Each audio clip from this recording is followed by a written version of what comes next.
In this section, we'll look at one of the most famous of the Supreme Court cases, the 1954 case Brown versus the Board of Education of Topeka, Kansas. And we'll also look at some of its immediate ramifications. The Brown case, as I say, is regarded as one of the Supreme Court's greatest decisions.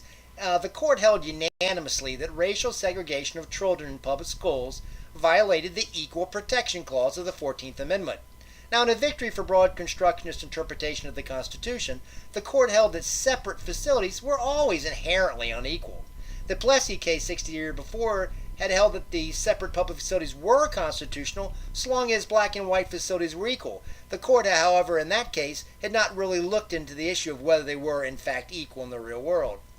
In the early 1950s, lawyers for the NAACP, opportunistically, following the Sweatt and McLaurin cases in 1950, brought a class action lawsuit on behalf of black children and their families in Kansas, South Carolina, Virginia, and Delaware. The Kansas case reached the Supreme Court, and the plaintiffs were led by NAACP lawyer Thurgood Marshall.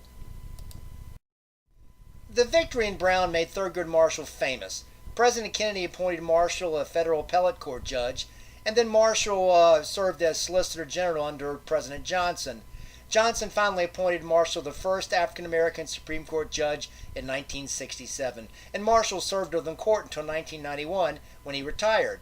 That year, President George Herbert Walker Bush appointed another African-American to replace Marshall, Clarence Thomas. While both were African-American, Marshall was a legal realist, a broad constructionist, while Thomas was a strict constructionist. The two therefore held widely divergent views of the Constitution.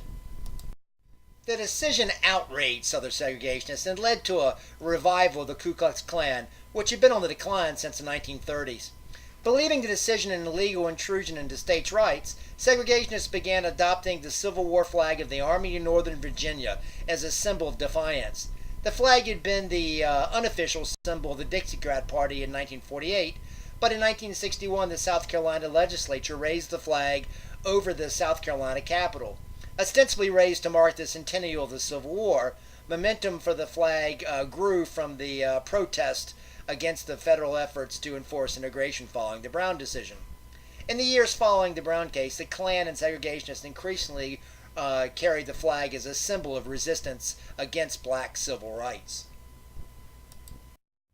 While the Klan drew more angry rural and lower-class whites and quickly became associated with violent protest, better educated and more urban segregationists formed groups called the White Citizens Councils.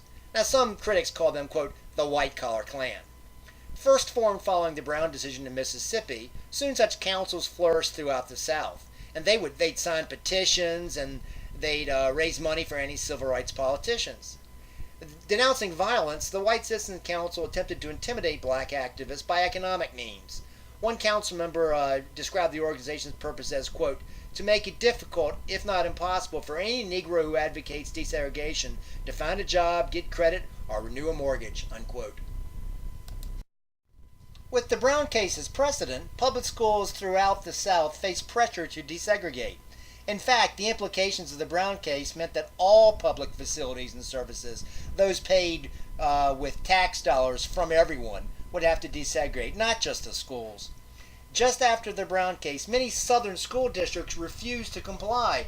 Others said that they would comply, but they were dragging their feet. They were suggesting that if they desegregated immediately, violence would result. So they couldn't desegregate immediately because it would result in violence.